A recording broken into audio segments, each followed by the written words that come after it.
누가복음 17장 11절에서 19절 말씀입니다. 누가복음 17장 11절에서 19절 말씀 제가 봉독해 드리도록 하겠습니다. 예수께서 예루살렘으로 가실 때 사마리아와 갈릴리 사이로 지나가시다가 한 마을에 들어가시니 나병원자 10명이 예수를 만나 멀리 서서 소리 높여 이르되 예수 선생님이여 우리를 불쌍히 여기소서 하거늘 보시고 이르시되 가서 제사장들에게 너희 몸에 보이라 하셨더니 그들이 가다가 깨끗함을 받은지라. 그 중에 한 사람이 자기가 나은 것을 보고 큰 소리로 하느님께 영광을 돌리며 돌아와 예수의 발 아래 엎드려 감사하니 그는 사마리아 사람이라. 예수께서 대답하여 이르시되 10사람이 다 깨끗함을 받지 아니하였느냐? 그 9은 어디 있느냐? 이 이방인 외에는 하느님께 영광을 돌리러 돌아온 자가 없느냐 하시고 그에게 이르시되 일어나 가라 내 믿음이 너를 구원하였느니라 하시더라. 사랑하는 성도님들, 우리가 일평생 살면서 정말 겪지 않았으면, 정말로 꼭 겪지 않았으면 하지만 살다 보면 그래도 꼭 한 번씩 겪게 되는 게 있어요. 그건 바로 누수입니다. 여러분 집에서 물 새보신 적 있으십니까? 정말 곤란합니다. 물론 지금 제 집에서 물이 샌다는 건 아닌데, 원래 집이란 건 뭐예요? 건물이란 게 딱 이렇게 해서 아늑하게 있어야 되잖아요. 근데 물이 새면 아늑합니까? 아늑할 수가 없죠. 물이 뚝뚝뚝 떨어지고 하면 이제 골치가 아파요. 막 벽지 다 상하고 물건 다 썩고 힘들어요. 그래서 이제 누수가 생기면 어떻게 해야 돼요? 당연히 이제 수리를 해야죠. 수리해야죠. 근데 이제 그냥 밖에서 이렇게 물이 새는 거면 그나마 좀 나을 수 있는데 손은 좀 가도, 근데 정말로 골치 아픈 게 100원이 터지면 정말 힘들어요. 그러니까 우리가 동파 같은 거 될 때 있잖아요. 막 동파돼서 막 어딘가가 관이 깨졌는데, 근데 어디가 깨졌는지 어떻게 합니까? 몰라요. 우리가 육안으로 보면서는 모릅니다. 왜냐? 지금은 관이 다 어디 있어요? 벽 속에 있잖아요. 벽 밖에 아니고 벽 속에 있다 보니까 어디가 지금 문제인지를 알 수가 없어요. 그게 이제 굉장히 힘들거든요. 그래서 어디인지 알 수가 없다 보니까 누수를 하는 것 자체도 힘들어요. 그래서 여기서부터 이미 전문가가 필요해요. 그냥 우리가 할 수 없어요. 우리가 뭐 어떻게 해보려고 해도 안 돼요. 그러면 전문가는 어떻게 하냐? 전문가는 일단은 장비부터 달라요. 장비부터 쫙 해서 컴프레셔. 집에 컴프레셔 없으시죠? 네, 저도 없어요. 딱 가져와서 쿵, 그리고 이제 관 하나 딱 해서 연결해요. 한 다음에 공기 푸쉬.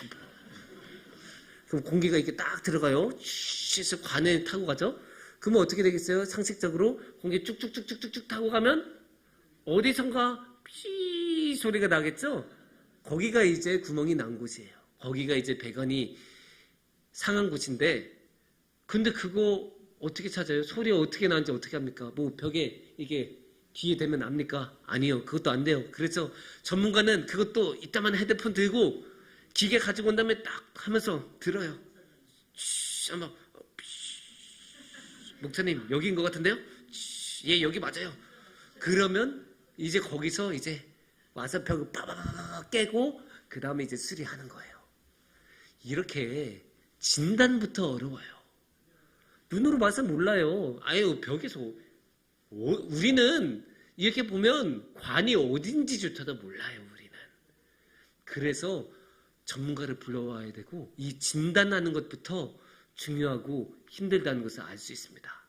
이렇게 진단이 중요해요. 왜냐면 관이 상했다고 해서 누수가 일어났다고 해서 그냥 벽 아무 데나 허물 수는 없잖아요. 그래도 우리가 살아갈 집인데 최소한으로 허물고 최소한으로 수리를 해야죠. 그러니까 이 진단하는 것부터가 중요한데, 그거를 이제 이렇게 힘드니까 사람까지 불러가면서 전문가까지 불러가면서 해야 되는 정도로 진단은 중요합니다. 그런데 이게 누수에서만 중요하겠습니까? 우리의 삶에서도 우리의 신앙에서도 진단은 중요해요. 우리가 신앙을 제대로 진단을 해야 지금 내 신앙은 괜찮구나. 내가 이대로 살아도 뭐 크게 문제가 없겠구나. 아니면 내가 이렇게 계속 살면 안 되겠는데 내가 좀 그래도 정신 차리고 집중해서 하나님께 눈을 좀 돌려야겠다. 이렇게 마음을 가지고 생각을 하고 행동을 바꿀 수 있는 것 아니겠습니까? 그만큼 우리는 신앙도 진단을 할 필요가 있습니다. 그러면 이 신앙에서는 이 진단을 뭘로 하면 될까요? 누수 같은 경우 이제 컴프레서 가지고 오고 기계 가지고 와서 이렇게 소리 들으면 진단이 됐다고 했잖아요. 이 누수에서처럼 우리는 무엇을 가지고 진단을 할 수 있을까요? 신앙에서는 무엇을 가지고 진단할 수 있을까요? 이 신앙의 진단에 대해서 우리가 한번 오늘 이야기를 나눠보겠습니다. 근데 이 신앙의 기준은, 이 신앙을 진단하는 기준은 생각보다 찾기가 쉬워요. 왜냐? 신앙의 목적을 생각하면 돼요. 신앙의 목적. 신앙의 목적이 무엇인가? 우리가 신앙을 왜 믿어요? 우리가 신앙 그냥 취미로 믿는 것 아니잖아요. 우리가 그냥 뭐 심심해서 시간이 남아서 믿는 게 아니라 우리 왜 믿어요? 우리 하나님하고 같이 있으려고 믿는 거잖아요. 하나님하고 더 함께하고 싶고 하나님을 더 사랑하고 싶어서 열심히 신앙생활을 하는 건데 이렇게 믿고 이렇게 사랑하고 함께하는 것의 최종적인 상태를 우리는 뭐라고 합니까? 그것을 우리가 구원이라고 해요. 그러니까 우리는 신앙의 최종적인 목적은 구원이라고 할 수 있으니까 이 구원을 이뤄내는 것이라면 신앙을 제대로 하는 그 기준이 된다라고 말씀을 드릴 수 있습니다. 그러면 무엇이 이렇게 구원에 적합하고 무엇이 그렇게 신앙을 진단할 수 있는 기준인지 한번 오늘의 말씀을 통해 보도록 하겠습니다. 물론 이제 이렇게 이야기하면 참 쉽지 않아요. 왜냐하면 성경에 워낙에 많은 이야기들이 있고 많은 개념들이 있고 그러다 보니까 무엇이 신앙에 도움이 되는지 다 보면 다 신앙에 도움이 되는 것 같은데 그래서 이렇게 막연할 때는 항상 성경을 펼치고 성경을 봐야 합니다. 그리고 오늘은 성경을 펼친 다음에 누가복음 17장을 보겠어요. 누가복음 17장은 예수님의 기적의 이야기를 담고 있는데 특히 우리가 12절을 지금 한번 보도록 하겠습니다. 한 마을에 들어가시니 나병 환자 10명이 예수를 만나 멀리 서서 라고 이야기를 하고 계십니다. 그러니까 이 이야기는 뭐냐? 예수님이 나병 환자, 한센병 환자 10명을 만나는 이야기예요. 만나셔서 당연히 치유를 해주시겠죠. 그래서 예수님이 치유하시는 기적의 이야기를 담고 있습니다. 근데 이 한센병 환자는 멀리 서서라는 말부터가 좀 마음이 아파요. 왜냐? 이분들은 워낙에 사회적인 차별을 많이 당한 분들이에요. 마을 안에 가까이 가지도 못하고 사람 가까이 가지도 못하고 그러니까 멀리 있어서 아이고 예수님 저희 좀 봐주세요 이렇게 외치고 있는 거예요. 그렇게밖에 못하는 사람들이에요. 그렇게밖에 할 수 없는 사람들이어서 너무나 가슴이 아프죠. 근데 이분들에게 예수님은 뭐라고 하냐? 사실 예수님은 그냥 무시하고 갈 수도 있어요. 워낙에 멀리 있으니까 아유 저 한센병 환자 괜히 건드렸다가 옮기면 어떻게 이렇게 생각할 수도 있고 또 워낙에 사회적인 차별을 받던 사람들이니까 신경 안 쓰고 넘어가도 아무도 뭐라고 안 했을 거예요. 하지만 그럼에도 불구하고 예수님은 저 멀리서 외치는 사람들의 목소리를 듣고 예수님은 14절처럼 말씀하십니다. 보시고 이르시되 가서 제사장들에게 너희 몸을 보이라 하셨더니 그들이 가다가 깨끗함을 받은지라. 예수님은 그냥 말로 그냥 손에 얹으실 필요도 없어요. 그냥 말로 낫게 해주세요. 너네 제사장들한테 가. 그러면 해결이 돼 있을 거야. 예수님은 그렇게 말만으로 자신있게 제사장들한테 가라고 하실 정도로 자신있게 말씀하세요. 제사장은 왜냐? 제사장이 당시에는 그 모든 것들을 이제 관리하고 처리하는 그런 사람이어서 판단해 주는 사람이에요. 이 사람은 한센병이 걸려있다 아니다를 판단해 주면서 제사장이 오케이 하면 다시 나은 사람으로서 다시 마을 안에서 사회 안에서 살아갈 수 있는 사람이에요. 그러니까 제사장에게 가라고 하는데 이 제사장에게 가는 길에 어떻게 되었다고요? 깨끗함을 받았다. 피부가 다시 깨끗해졌대요. 아니 이거보다 더 큰 복이 어디 있어요? 완전 할렐루야죠. 자신이 보기에도 흉했던 몸, 완전 한센병이 걸리면 이게 문드러지고 살이 썩잖아요 이게. 그러면서 완전 문드러지고 자기가 보기에도 흉한 그런 몸이었는데 그런 몸이 다시 아기 피부처럼 깨끗해졌다고 하니까 얼마나 이게 할렐루야입니까? 그리고 이거는 이 정도면 깨끗해지면 사실 제사장한테 갈 필요도 없을 정도로 그냥 이미 자기의 눈으로 봐도 다 나았구나라는 것을 알 수 있을 정도로 이미 자기 몸으로 그 증거가 그 결과가 나오는 거예요. 그러니까 이 사람들은 확실하게 확신을 가지고 나는 나았구나라는 것을 알 수 있는 사람들이죠. 이렇게 예수님은 치유를 해주셨습니다. 그냥 말만으로도 치유를 해주셨어요. 근데 사실 여기까지는 그렇게 특별한 건 아니에요. 다른 기적 이야기, 다른 치유 이야기에서도 이런 이야기는 많죠. 예수님이 나타나셔서 사람들을 만나시고 사람들을 치유해 주시고 손을 대시든 말씀으로 하시든 이렇게 낫게 해주시는 그런 이야기들은 굉장히 많잖아요. 사실 굉장히 많은데 여기서 특이한 거는 오히려 15절과 16절이에요. 15절에서는 이렇게 말씀하십니다. 그 중에 한 사람이 자기가 낳은 것을 보고 큰 소리로 하느님께 영광을 돌리며 돌아와 16절 보시겠습니다. 예수의 발 아래 엎드려 감사하니 그는 사마리아 사람이라. 한 사람이 갑자기 막 뛰어와요. 그리고 예수님한테 엎드리고 절하고 감사합니다. 하느님께 영광을 돌리고 이게 다 하나님의 덕분입니다. 하나님께서 하셨습니다. 하나님이 저를 이렇게 낫게 해주셨습니다. 이 한센병에서, 이 말도 안 되는 병에서 저를 낫게 해주셨습니다. 제가 다른 온갖 약을 써봤는데도 안 나았는데, 뭘 해봐도 안 나았는데 하나님께서는 저를 낫게 해주셨습니다. 이건 예수님의 능력입니다. 예수님 감사합니다. 이렇게 찬양을 드리고 감사를 드리러 일부러 왔어요. 이게 참 멋지고 아름다운 모습이고, 이게 어쩌면 우리 모습하고도 되게 비슷할 수 있는데, 우리가 죄를 없애려고 해도 아무리 노력해도 안 없어지잖아요. 우리가 악에서 벗어나려고, 죄에서 벗어나려고 얼마나 많은 노력을 해요. 그렇게 좀 죄 없이 살려고 해봐도 안 돼요. 아무리 씻어도 안 없어져요. 하지만 예수님이 오셔서 그 보혈의 피로 우리에게 나눠주시면 씻어지잖아요. 그럼 우리도 깨끗해지잖아요. 우리도 죄에서 벗어날 수 있잖아요. 우리도 이런 모습을 알고 우리도 이런 체험을 한단 말이에요. 우리도 죄에서 벗어나고 우리도 이렇게 깨끗해지는 사람들이거든요. 그렇게 우리도 너무나 깨끗해지는 것을 이렇게 볼 수가 있습니다. 그러니까 감사를 하면서 예수님께 감사를 드리고 하나님을 높이고 찬양을 드리는 그런 모습이 15절과 16절에 나옵니다. 그런 모습에 대해서 예수님은 어떤 반응을 보실까요? 19절을 보시면 알 수 있습니다. 그에게 이르시되 일어나 가라. 내 믿음이 너를 구원하였느니라 하시더라. 예수님께서는 뭐라고 하십니까? 구원하였느니라. 네 믿음이 너를 구원하였느니라. 근데 그 믿음의 행동으로 뭘 했어요? 한 거라고는 감사 말고 없죠. 찬양 말고는 없죠. 여기서 이 한센병 환자가 다른 거 특별한 게 한 게 없잖아요. 하나님을 찬양하고 예수님께 감사드리고 이렇게 예수님께 감사드렸는데, 이 감사의 행위를 보고 예수님은 뭐라고 하셨습니까? 그게 믿음의 행위라고 하고 그것을 통해 구원을 받았다라고 하셨습니다. 그러니까 아까 말했던 거, 신앙의 목적 뭐였죠? 구원. 그 신앙의 목적인 구원이 이 한센병 환자에게 임했는데 뭘로 임했습니까? 감사를 통해서 임했어요. 여기서 뭘 알 수 있습니까? 감사를 하면 구원을 얻을 수가 있다는 거고, 아까 신앙의 기준, 신앙 진단의 기준은 구원의 목적에 이룬 것을 보면 알 수 있다고 했죠? 신앙의 목적에 이룬 것을 보면 알 수가 있다고 했죠? 그 신앙의 목적은 구원이고, 이 구원이 지금 이루어졌는데 무엇을 통해 이루어졌습니까? 감사를 통해 이루어졌어요. 그러면 그 말은 뭐예요? 결국 감사가 신앙 진단의 기준이다라고 알 수 있는 거예요. 쉽게 말하면 이런 거예요. 여러분이 지금 신앙생활을 잘하고 있냐 안 하고 있냐 알아보는 간단한 기준, 내가 지금 감사를 하고 있냐 감사를 하고 있지 않냐, 그거 하나 보면 확실한 거예요. 감사를 하는 사람은 그 마음속에 항상 하나님이 있어요.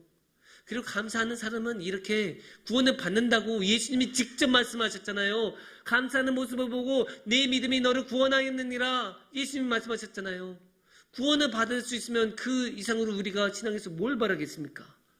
그러니까 구원을 받을 수 있으면 그걸로 최고 아닙니까? 그건 올바른 신앙 아닙니까? 그런데 그것을 어떻게 했다고요? 감사를 통해서 얻었잖아요. 그러니까 우리도 감사를 하면 구원을 얻을 수 있는 거예요.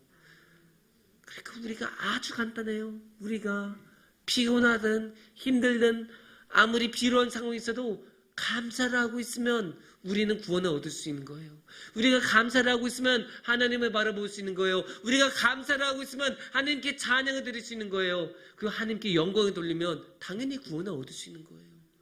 그 마음에 하나님이 있으니까, 하나님의 영광이 함께하고 있으니까, 그러니까 구원을 당연히 얻을 수 있는 거죠. 하지만 아무리 잘 살아도 뭐합니까? 아무리 돈이 많아도 뭐 합니까? 감사를 하지 않으면 구원을 얻을 수가 없는 거예요. 감사를 하고 있지 않으면 신앙이 제대로 돼 있지 않은 거예요. 왜냐? 그 마음속에 항상 불만족이 있고, 그 불만족이 있다는 건 아직도 욕심이 있고 아직도 채워지지 않는 욕심이 있다는 거거든요. 그 욕심이 하나님이 아니고 그 욕심을 바라보게 해요. 우리는 어디까지나 하나님을 보고 하나님을 사랑하고 하나님을 따라가야 되는데, 마음속에 감사가 없고 마음속에 만족이 없고 마음속에 불만족과 욕심이 가득 차 있으면 그 욕심을 따라 그것을 이루기 위해서 그쪽으로 가게 돼요. 하나님이 계신 곳이 아니라 그 욕심이 있는 곳으로 발걸음을 향하게 됩니다. 그러니까 신앙의 기준은 간단해요. 내가 감사를 하고 있느냐, 감사를 하고 있지 않느냐. 너무 간단해요. 다른 거 깊이 볼 필요도 없어요. 성경 100번 읽었냐 그런 거 아니에요. 내가 정말로 매일 새벽 예배 가냐, 물론 새벽 예배 물론 열심히 와야죠. 하지만 그런 모든 것 이전에 내가 하나님께 감사를 드리고 있느냐, 이게 가장 중요한 신앙의 기준이에요. 내 안에 하나님의 영광이 살아있고 내가 하나님께 영광을 돌리고 싶어하고 내 안에 주님을 향한 감사가 남아있냐, 그게 너무나 중요한 신앙의 기준이에요. 기준 중에 기준이고 핵심적인 기준이라고 할 수 있어요. 물론 이렇게 하면, 이렇게 말씀드리면 목사님 그거 맞는 말이기는 한데 그건 너무 당연한 말씀 아닙니까? 아니 감사 안 드리는 사람이 어디 있습니까? 이렇게 말씀하신 분도 있어요. 맞는 말씀이에요. 너무나 당연하죠. 특히나 오늘의 말씀처럼 한센병에서 나은 사람이면 당연히 감사를 드려야죠.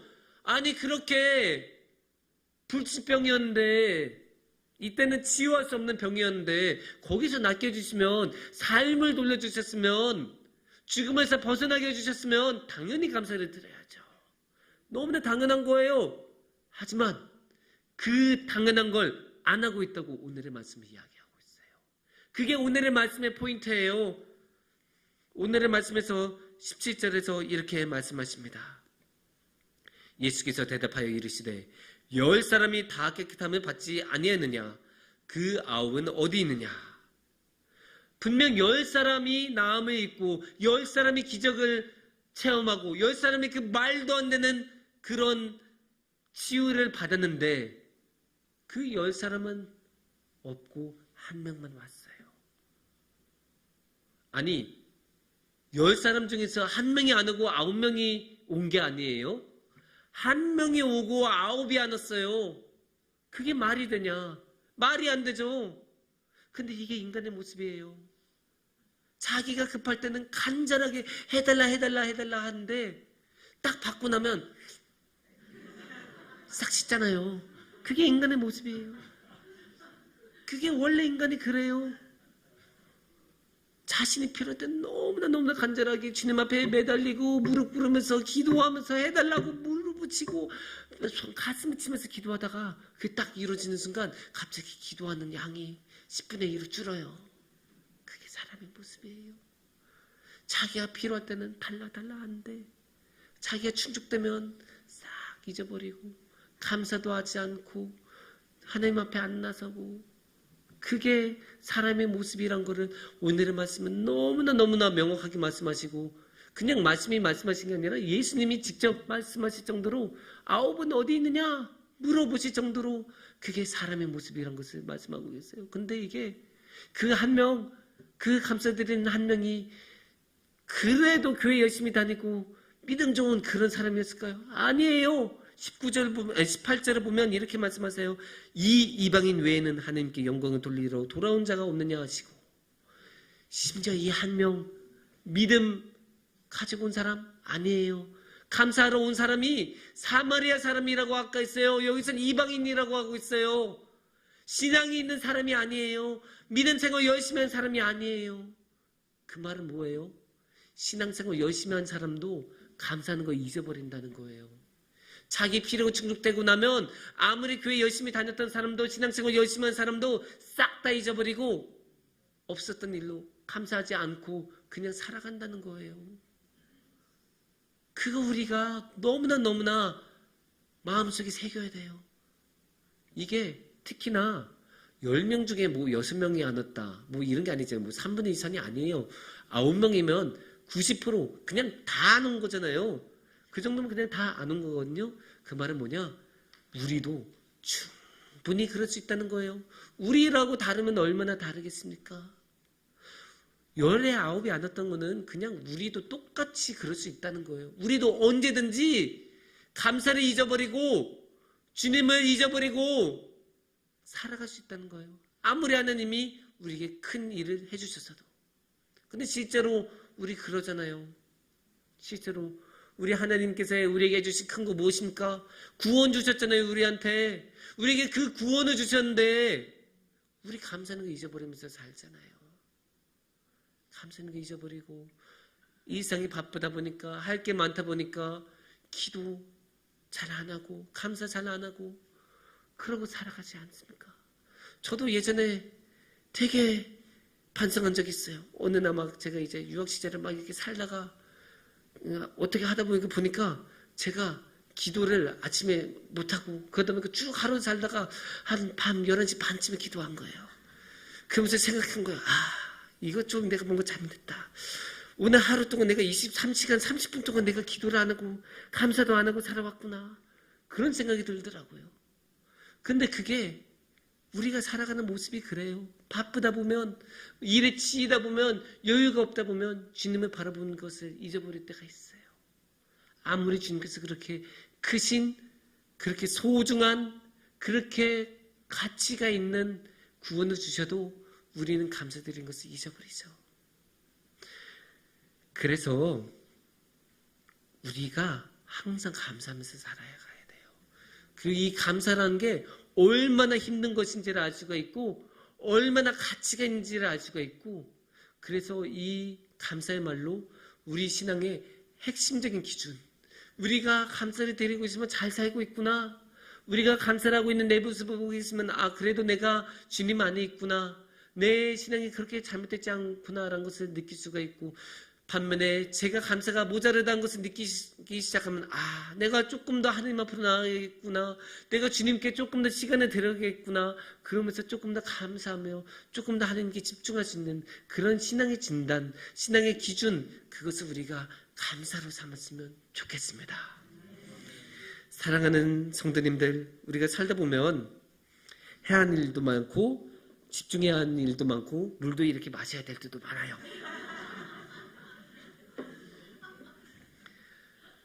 이렇게 하다 보면 어느새 감사가 사라집니다. 물 마실 수 있어서 감사합니다. 이렇게 감사를 해야 되는데 이 감사가 사라진 경우가 너무나 많습니다. 그래서 감사가 사라지면 우리의 신앙도 사라집니다. 그렇기 때문에 그러면 당연히 안 되잖아요. 그래서 우리가 항상 감사를 우리의 신앙의 기준으로 삼고 감사하면서 살아가면서 나아갔으면 좋겠습니다. 특히 감사를 막는 것, 가로막는 중요한 것 중에 하나가 우리의 일상의 분주함이거든요. 일상이 너무나 바쁘다 보면 감사를 잊어버릴 수 있으니까 우리가 일상의 분주함을 잠시 내려놓고 조용히 주님께 나아가면서 주님께 감사드리면서 다 함께 주님과 나아가는 신앙의 삶, 구원의 삶을 살아가기를 축원합니다. 함께 기도하시겠습니다.